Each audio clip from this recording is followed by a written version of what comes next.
Hello les amis, voici une nouvelle vidéo de papotage autour d'un petit scandale qui secoue la sphère des mangas.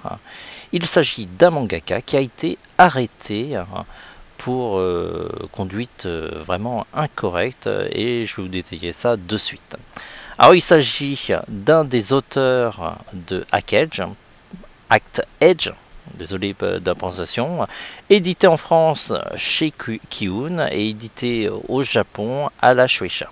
Alors il y a deux auteurs, il y a un dessinateur et un scénariste. Et il faut savoir ce que le dessinateur, lui, il n'a rien fait.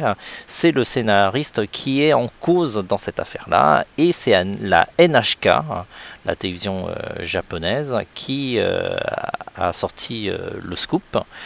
En disant que Tatsuya Matsuki, créateur de Act Edge, a été arrêté pour acte indécent sur mineur. Donc c'est vilain, vilain, vilain. Il faut savoir que le monsieur a 29 ans et que la victime, en fait les victimes, sont assez jeunes. Elles sont à peu près l'équivalent du collège, c'est-à-dire entre, je sais pas trop le collège au Japon, mais 12-14 ans ou 12-16 ans, je sais pas trop, parce que je connais pas très bien clairement le système scolaire japonais qui est légèrement différent de la France. Donc, il faut savoir que les faits ne sont pas récents, ils ont été faits à partir du 18 juin à 20 h, tard le soir. Et il y a un suspect qui s'est approché par derrière en vélo d'une jeune fille et l'aurait touché de manière inappropriée. Donc, quand même très fort, hein, le gars il est en vélo. Il arrive à faire pas mal de choses dessus, mais je suppose qu'il s'est arrêté, il a fait ses besoins et il s'est barré à la vitesse de la lumière. Donc la jeune fille ne s'est pas démontée, elle est allée à la police et elle a bien fait. Qui ont étudié les vidéos surveillance du coin et ils se sont aperçus que en fait le suspect aurait fait ses affaires aussi avec une autre jeune fille dans une rue un peu plus loin 1 heure plus tard. Donc voilà, le mec s'amuse bien. A priori, l'autre jeune fille n'avait pas porté plainte et on peut remercier la première fille d'avoir fait les choses parce que sinon le gars il se serait pas arrêté. Et donc ils ont arrêté le gars parce qu'ils trouvaient que sur les vidéos surveillance le gars ressemblait énormément au mangaka. Il faut savoir que dans un premier temps le gars a dit qu'il n'y a rien d'incorrect dans les accusations, hein, que bien sûr c'est tout à fait normal de toucher les jeunes filles dans la rue. Bon, il a une drôle notion d'incorrect. Et donc, il faut savoir, c'est que le Weekly Shonen Jump a réagi le samedi en disant qu'il mettait en pause le manga jusqu'à qu'ils aient un peu plus d'informations. Donc ils attendent un petit peu que l'accusation soit vraiment sûre pour en parler. Donc, apparemment il y a une autre mise à jour. Le suspect aurait approché les victimes en vélo. Mais ça je crois que ce qui s'est dit au-dessus. Je ne sais pas pourquoi c'est reprécisé.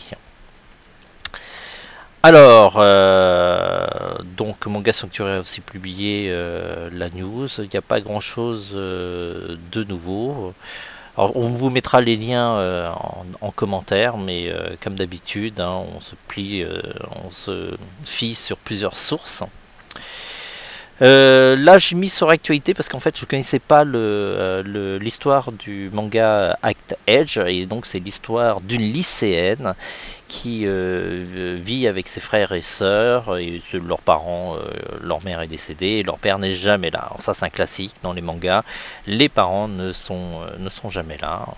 On peut même s'imaginer que les parents japonais sont assez dysfonctionnels ou que les jeunes japonais sont vraiment hyper matures et ils se débrouillent très très bien tout seuls.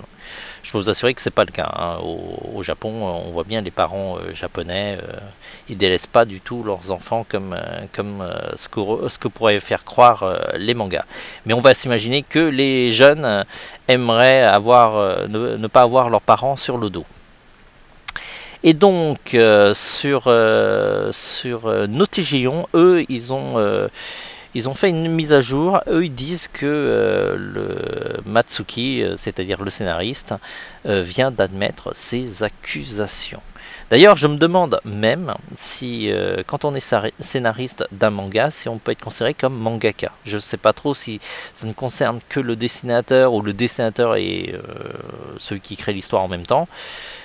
Quand c'est une œuvre à deux mains, est-ce que le scénariste est considéré comme mangaka? Ça, je ne sais pas. Si l'un d'entre vous le sait, qu'il me le dit en commentaire.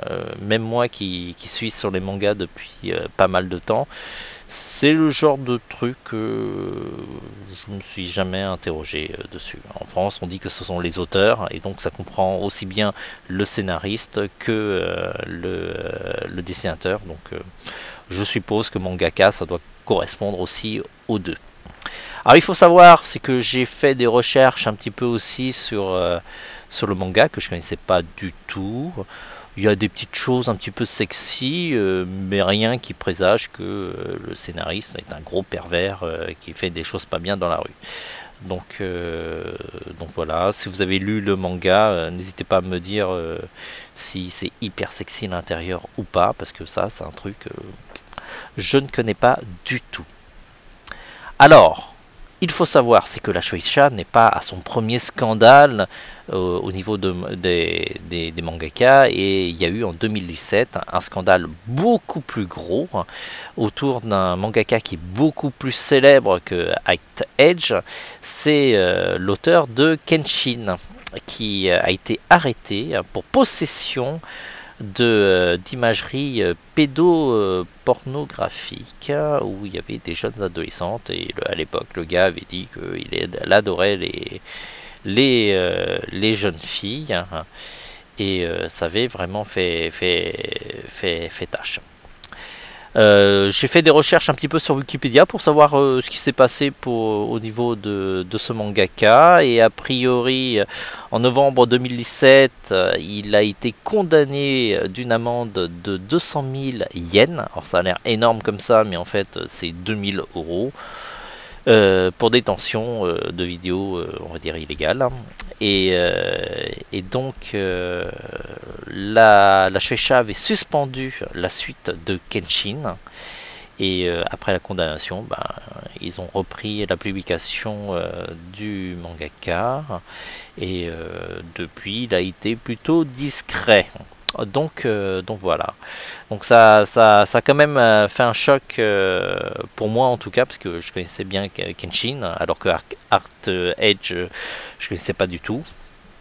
Et donc c'est vrai que je vois l'œuvre de Kenshin d'une autre manière. Ça fait un petit peu désordre. Je sais pas pour vous si vous arrivez à dissocier une œuvre de l'artiste. Dites-le moi en commentaire. Et est-ce que ça va influer vos achats du manga Act Edge chez Kiun ou pas, ou si vous allez continuer parce que en effet une œuvre c'est une œuvre et l'artiste c'est l'artiste.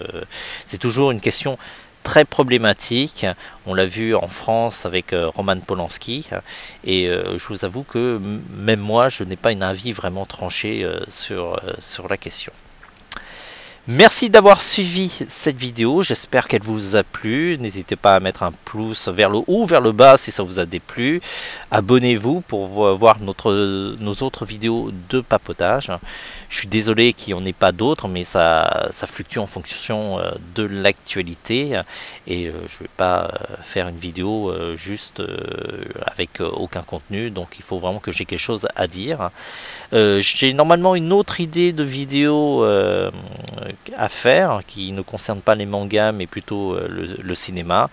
Je vais voir si j'ai toutes les sources qu'il me faut pour faire cette vidéo, mais voilà, il y aura sans doute une prochaine vidéo qui va venir.